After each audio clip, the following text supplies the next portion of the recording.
Welcome to the Bar Exam Toolbox podcast. Today, we're chatting with special guest Maggy Mahalick, Corporate Counsel and Content Manager for AdaptiBar. Your Bar Exam Toolbox host today is Alison Lee, and typically I'm here with Lee Burgess. We're here to demystify the bar exam experience so you can study effectively, stay sane, and hopefully pass and move on with your life. We're the co-creators of the Law School Toolbox, the Bar Exam Toolbox, and the career-related website Career Dicta. I also run the Girls Guide to Law School. If you enjoy the show, please leave a review on your favorite listening app and check out our sister podcast, the Law School Toolbox podcast. If you have any questions, don't hesitate to reach out to us. You can always reach us via the contact form on barexamtoolbox.com, and we would love to hear from you. With that, let's get started.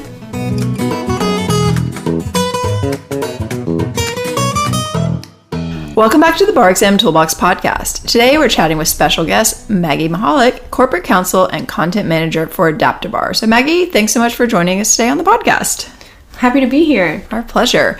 We are huge fans of AdaptiBar as a bar prep tool, and we have been pretty much forever.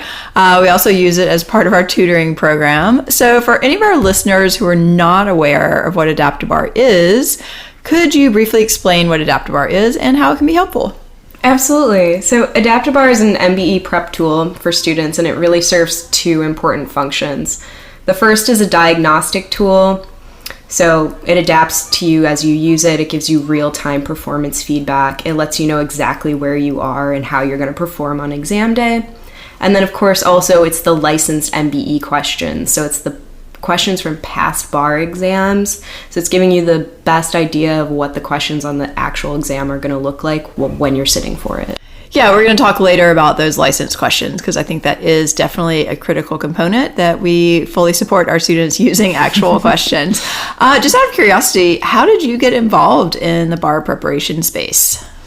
Well, I actually started working for AdaptiBar as a contract employee doing hourly clerk work. Wow. And, I really loved the team. I really loved the product. And I just kind of stuck around. I've been there 3.5 years now. And now you're like in charge of legal. Yeah. It's been a fun journey. I guess this is the advantage of working in a more startup-based environment. Yeah. Who knows where you could end up 3 years out of law school. And you're actually the content manager as well for AdaptiBar. What exactly does that entail? Like, what do you do? For sure. So I manage our content team, which is any of our staff attorneys or contract attorneys that work with us. But basically, it's maintaining, updating, and developing all of our content. So we have over 2,000 multiple choice questions, over 1,000 flashcards, and 25 plus hours of video. Wow. Yeah, no, we know from experience, making all of that content is not that easy. I feel like Lee and I are always saying, we're not going to develop any new content this year. And then we come up with all these new ideas and you want to make stuff that would be fun and interesting and useful for people. And then suddenly it's a huge project to manage. Yes. But it must be interesting. It is. We actually just wrapped a project we've been working on that we're really excited about. We created these PDF outlines to go along with our video lectures. It's the first time we've had something like that. And we launched it for this July session, so we're really excited to get some feedback from our users about how that's going. Nice. Yeah, I saw that on the website. I was definitely thinking that seemed like a good idea. So congratulations. Thanks. We all know that MBE scores seem to be going down and down and down along with bar passage rates. Do you guys on your team have any hypothesis as to why this might be happening? There are a lot of theories out there, and I'm not sure any of them really have any data backing them about why this is happening. But the NCBE, interestingly enough, is launching a task force to investigate this. So they're going to be evaluating over the next 2 years the exam and, if it's still the proper tool to evaluate this basic skill level. But for us, we think one of the biggest players are the law schools. We think it's really important to start the prep early for these kids. Start in the 1L, 2L year. Get them used to doing multiple choice questions. Start teaching bar concepts into the curriculum. We think that's going to make the biggest change. And it does seem like that's happening to some extent. Like, we talk with a lot of law students, and I definitely hear more and more from them that they are facing these multiple choice exams. Typically, they're not that happy about it, but I always tell them, no, this is actually good. It's better for you to do this prep now, get comfortable with these things, so that the first time you see multiple choice legal, which frankly is a pretty weird concept anyway, is not in that 8 to 10 weeks when you're cramming all this information in your head and trying to study for the bar, and also realizing like you've always been bad at multiple choice questions, and suddenly that is coming back to haunt you again. I think particularly for people who have been weaker with multiple choice, they really need to think about this early. Absolutely, we agree. I think the two biggest problems with multiple choice is either figuring out if it's that you don't know the law or that you're not good at multiple choice questions. And or both. Yeah, I mean, for me, I'm good at standardized tests, but even for me, like the MBU is a really challenging test. Like, it is probably the hardest multiple choice exam I've ever taken by far. And so many people don't feel confident about that. And then the law, just the degree to which they can test these really specific things, it's a challenge. Yeah, absolutely. So actually, let's return to this question about license questions. So apparently there's some disagreement in the bar prep world. We do hear from people, although not really us, about whether it's a good idea to study from the license questions from the National Council of Bar Examiners. Why do you guys think this is so important? This is a great question. I'm glad that you asked. So there are some notions out there that studying with the license questions is not a good idea, but there's this huge asterisk on that a lot of people leave out, and that's that studying with the older license questions in their original form is not a good idea because they have not been updated for style or formatting changes or for changes in the law. So for us, we've constantly gone and maintained those older questions. So some of the basic style things are like the old Roman numeral style questions, the multiple choice questions that would have one fact pattern and then several questions after it, hypotheticals, none of the above or all of the above. These are the kind of style things that don't get updated. And then also changes for updates in the law, kind of majority or minority trends, new cases, updates to the federal rules. Our team is constantly on the lookout for these things and tweaking the questions and the answer explanations to keep them updated. But if you're using the original form, you're not getting those updates. Right. You're also not getting answer explanations. Mm-hmm. Yeah, that's super interesting. And we actually recently licensed all of the content. And I was surprised to see kind of how old some of the stuff they give you is. And I was like, would this be useful? I don't know. But it sounds like you guys have kind of taken that. And they also gave us a lot of new stuff, which is, kind of what we're working off of. Don't worry if you're listening. But yeah, it was surprising how much kind of older content there was. But I can see how the concepts would be there. You just have to kind of reformat them into a different style. Exactly. All right, well, let's talk a little bit about AdaptiBar itself. So, I remember when I was studying for the bar exam like 8 million years ago, I actually used one of the very first, it was actually a pre-AdaptiBar, like adaptive learning tool for the MBE. And I thought it was amazing because what it let me do was basically figure out what I was getting wrong. And then I could actually drill down on those areas. I was studying, and I think I started studying for the exam after the 4th of July. So I didn't have a lot of time. You're really cutting it close. Yeah, well, I was taking Massachusetts, which at the time had a 90% pass rate. I would not have done this had I been taking California. But I was working, and I was supposed to be working and studying, and I wasn't. And yeah, I had like 3 weeks basically to prepare. And as I said, the MBE is a lot harder than I imagined it would be. So I did feel like this adaptive learning was really powerful. So tell us a little bit more about kind of how AdaptiBar works and how you would suggest people use it to get that information that can help them really target where they need to be working on. Yeah. So the main part of our program is our practice questions mode. And the cool thing about our algorithm is that each person that's using it is getting a different experience. Oh, interesting. So if you and I sat down and answered the, 20 questions that day, we would see a different 20 questions based on how we're answering, what we're getting correct and what we're getting incorrect. Right. So the program's really learning you and finding those areas that you need help in and feeding them to you. Yeah, and it seems to me a lot of people are resistant to that approach because they think it seems really hard. And it is, because it can be demoralizing to keep seeing the questions that you're missing, or the type of questions you're missing. For me, it was the Fourth Amendment. I had a crazy professor who sort of thought the police could do anything they want. And, if you're not aware of this, criminal procedure is pretty heavily tested on the MBE, and the police cannot actually just search anything they want. There are rules, and I did not know what those rules were, and I had a really mistaken impression of what they were. And so I would just I remember for like a week, I just kept getting these questions, and I kept getting them wrong, and I was like, oh, this is so frustrating. And then finally I realized I needed to sit down and really review the law to start getting them right. But the upside of that is if I was getting 20% correct when I started and then I moved to, say, 60%, that's a pretty big increase. Whereas I think a lot of people just want to do the questions that they feel good about, and they're like, oh, okay, I'm great at contracts, I'm getting 80%. It's like, okay, that's great, you're not going to get 100. Right. So, let's work with where like the delta is here. If you're at 20%, there's a lot of room for improvement. If you're already at 80% in a subject, why bother doing questions on that? I mean, obviously you need to do some, but you should be doing a lot fewer.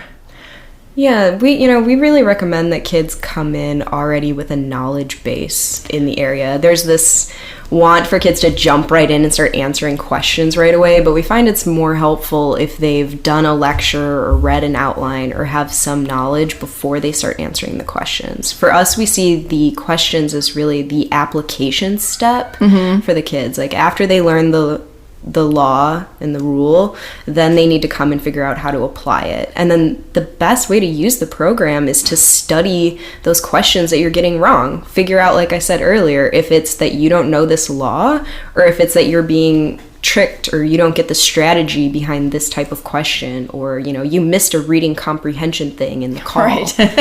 Yeah, that's a common one. No, I mean, that's exactly what we encourage people to do. We even have our tutoring students and other students keep a document called like the missed multiple choice document, where if they miss a question and it's because they didn't understand the law or they got the legal rule slightly incorrect, they have to write down the correct rule and really drill that and practice using it. And then they can't take it, and they have to study this document basically, and they can't take it off the document until they have successfully used it to answer questions. So it sounds really tedious, but again, if there are certain rules that you just don't know, you're going to miss every question probably, unless you just get lucky and guess. So basically say that somebody's listening to this as a 3L and they're thinking, okay, I want to kind of like do some prep early, maybe start a little bit before my bar course starts, that kind of thing. How would you suggest somebody jumps into using AdaptiBar at that point? Yeah, that's a good question. So, like I said, it's good if they have a little bit of a knowledge base before they start, but really, we have a prep method with a nice little 2-minute video for people to watch the first time they log in that explains the best way to use the program. And we think about tackling it in chunks of 350 questions. Okay. So you kind of do this first chunk of questions, you get a nice performance feedback of your lowest areas, and then the program will pick them out for you. Go and study those areas that you're performing the lowest in. Come back, answer another set of questions, and then the program has a nice chart that will break these sections down for you and show you if you're increasing or decreasing in that area.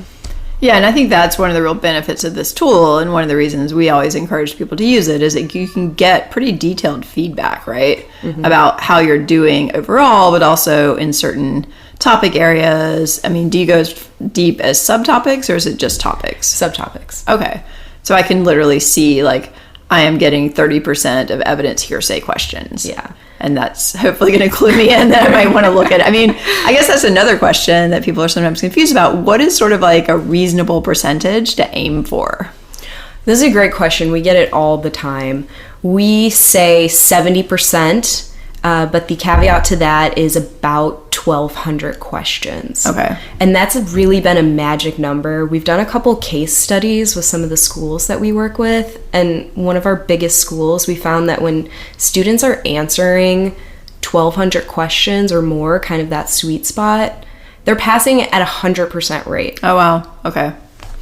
Yeah, I mean, this is sort of my theory on the MBE, is I figured if I did well enough on the MBE, which seemed feasible, because it's like a more constrained body of knowledge than, California or something would be, that I would probably pass the bar. And what I hear you saying is that's probably correct. Yes. Not that I can completely blow off every other essay, but if I do well enough on the MBE, my odds of passing are very high. Yes. I'm glad that this was validated for me. I mean, honestly, I know the MBE and maybe the performance test is literally the only reason I passed in California, because my essays were terrible.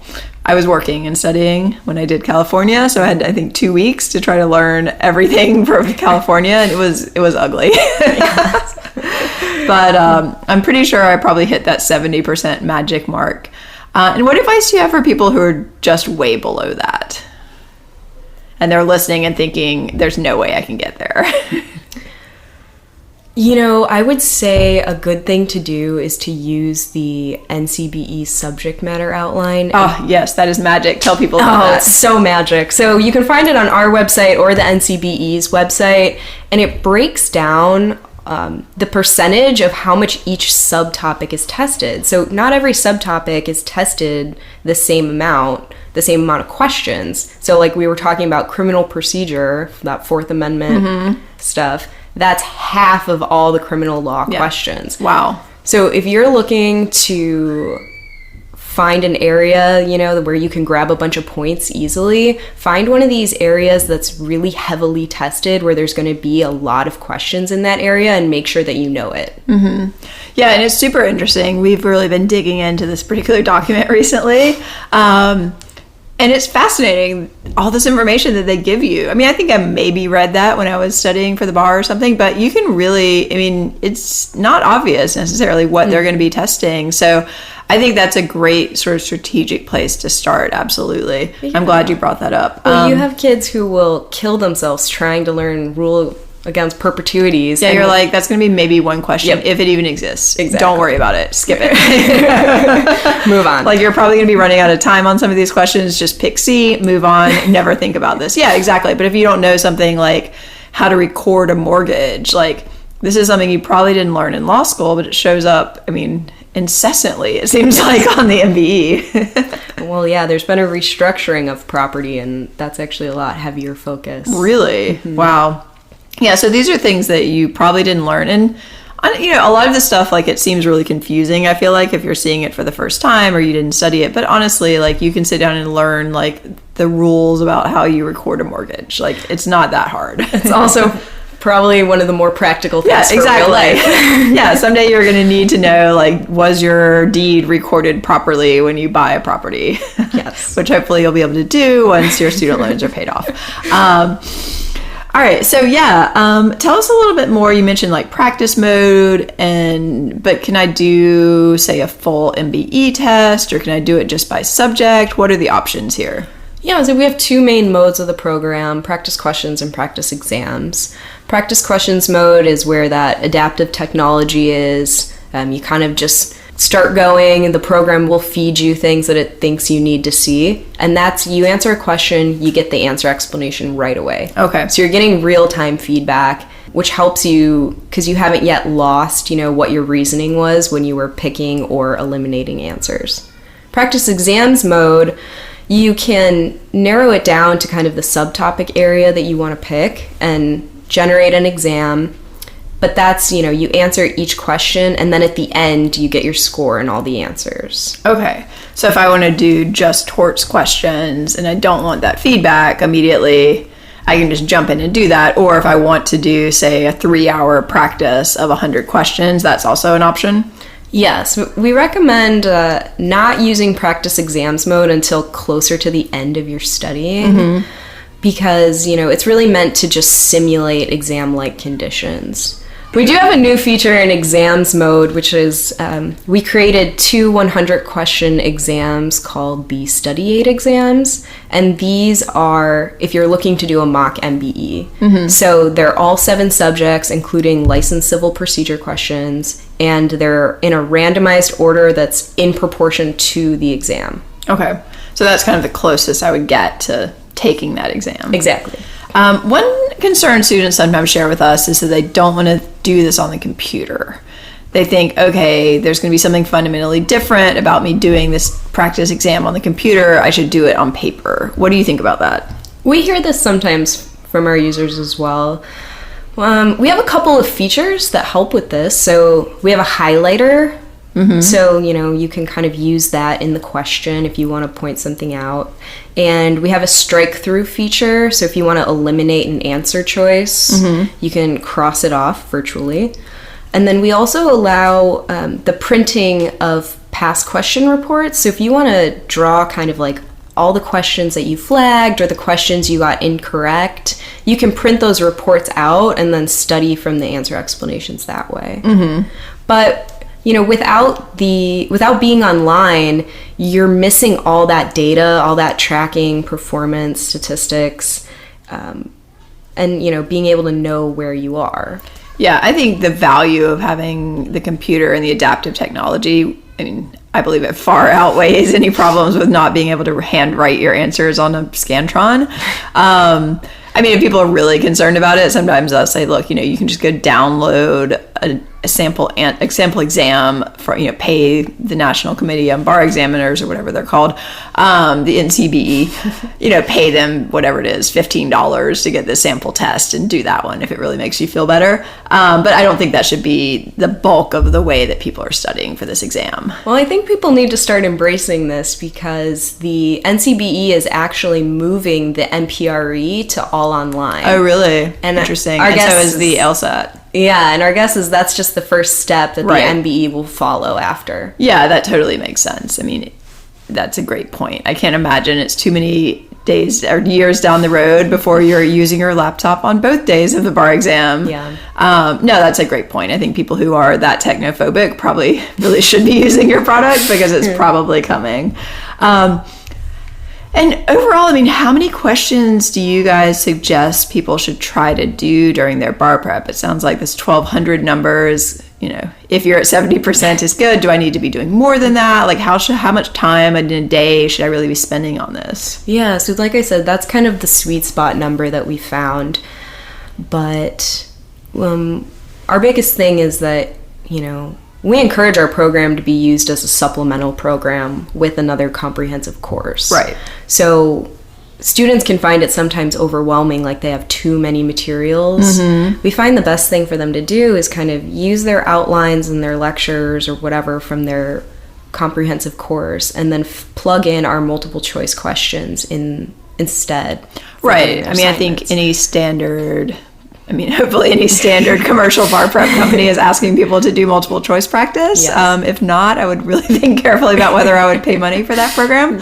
But, I'm sure exactly their study schedules have incorporated, 3 hours of multiple choice practice today. They could easily just use AdaptiBar for that. Yeah. So...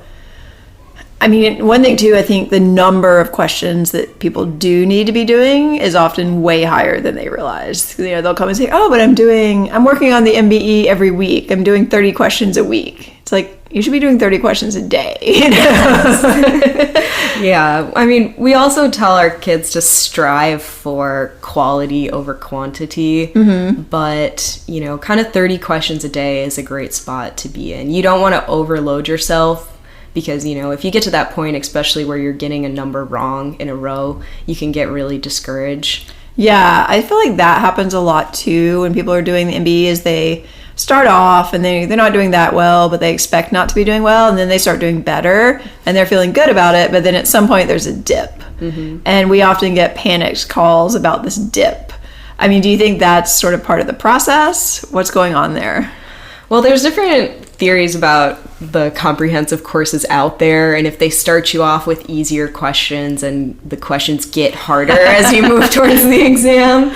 But for us, we don't rank our questions. We don't have easy or hard questions. So they're all kind of uniform throughout. Yeah, and I think too, some of it is just literally fatigue and like starting to burn out. I feel like that's kind of a sign of burnout if your scores are going down and your essay scores are not looking so great and you feel like you're having more trouble with the information. I mean, partly that's just a process of learning, but I think it can also be a sign that maybe you are trying to do too much and you would be better off doing a solid 1 hour session where you're really focused versus trying to do 3 hours of unfocused, like I'm so miserable, I hate my life, I can't stand this anymore. Like do 1 hour and then go to a yoga class or take a walk or go play soccer, whatever, walk your dog. Because I think sometimes people just feel like, oh, I just have to do so many hours, and if I just do all those hours, I'm going to pass the bar, and that's just not the case, unfortunately. Yes. Well, we're almost out of time here, but before we end up, I do want to ask you one other question. How do you think AdaptiBar can help with time management on the MBE? Because I know that is a big issue for a lot of people, just running out of time. Yeah, definitely. So we have all kinds of timing performance stats. So, after you take an exam, you get an average of how long you're spending on each question, which is really helpful. But our timing feedback page also can tell you, as detailed as, you took this long on this question. If you would have spent 15 more seconds, your percentage of answering this question correctly would have gone up. Interesting. Yeah, I saw this on the website last night. It's super interesting. It's like you had like a bar that was kind of pinpointing like where their peak accuracy of timing was, which I thought was pretty fascinating. Yeah, so the goal of the program is just kind of that as you use it, it's naturally going to get you ready for the exam. You're going to get in this flow with timing. You're going to get in this flow with seeing those questions that you're struggling with and being able to just take them out. There's also timers everywhere, which you can turn off because I know some people hate them. But if you want to leave the timers up, it will flash at you when you hit that 2-minute mark. So you know that you got to move on. Yeah, it was interesting. So I saw the peak accuracy. I was like, oh, that's interesting. But then I realized part of what's probably going on there is you're answering the easier questions faster and you're also more likely to get them right. So I was like, well, I'm not sure this is telling me how much time I should spend on a really hard question, but it is interesting data. Yes. Because sometimes you see those questions. I mean, we've been reading a lot of them and occasionally you get one where you're like, is it that easy? I just read it and the answer seemed obvious and I looked and the answer was right there and I picked it. And you're like, is this too easy? That's a Christmas gift. You take it and you move on. Right. And I think sometimes, you do start second guessing, like, was that too easy? Is there something I'm missing? But sometimes they're just easy. Yeah. And you're like, great, that was 30 seconds. I just got back a minute of my time. Like, I can spend that on something hard. For one of those property hypotheticals. Oh my gosh. Yeah. All right. Well, let's follow up on that timing question. So, I mean, if I'm doing kind of a, full practice exam, I assume that really needs to be under basically timed conditions to say anything about how I'm doing. But for these other ones where it's, I answer a question and then I get the answer explanations and that kind of thing. I mean, do you think it's that important that be done under strict time conditions, or is that more of like a learning exercise? So when kids are first starting out in the program, we say that it can be helpful to focus in one subject area and to kind of take your time. But as you're moving towards the exam, you should be mixing up your subjects. You should be hiding that label that tells you what subject it is. Right. And you should be watching your time to answer as close to exam-like conditions as possible. Right. No, I think that's definitely correct. And sometimes people can get lulled into that false sense of security of like, oh, I've done a bunch of questions. I just spent 5 minutes doing each one. That's what that peak timing graph is going to show you, that, sometimes if you spend too long on this question, you're going to talk yourself out of it. Right. You're going to end up tricking yourself or changing your answer. Yeah, no, that definitely, yeah. As you said, if the question's easy, it's a gift. Take it, unwrap it, move on. Don't overthink it. Yeah, I think sometimes the way that some of these questions are structured too can really lend itself to that thing because, they'll say, well, is it this, or is it this, or is it both, or is it neither? And suddenly you're going around in these circles and you're sure that maybe it's A, but you're not quite sure if it's B, but then why would they have asked the question? People can really psych themselves out here. Yeah. All right, well, any final thoughts you want to share with us? Just want to say good luck to all those out there studying. If you have any questions about AdaptiBar reach out to us. We're always happy to help. And how can they find you? AdaptiBar.com. Okay. Or social media. Yeah, so I assume you're on social media. What is your preferred social media channel? Instagram and Twitter, I'd say, are our biggest. Wow, I can follow you on Instagram. That might be might be adding a little extra stress to any bar studier, but all right, great. Oh, we keep it fun. We do some contests and give away some video lectures sometimes. Oh, nice. So follow along for a chance for that. Perfect. All right, well, get them in your Instagram feed. All right, Maggie, well, thank you so much for joining us. Yeah, thanks for having me. My pleasure. With that, we are unfortunately out of time. I want to take a second to remind you that you can check out our blog at barexamtoolbox.com, which is full of helpful tips to help you prepare and stay sane as you study for the bar exam.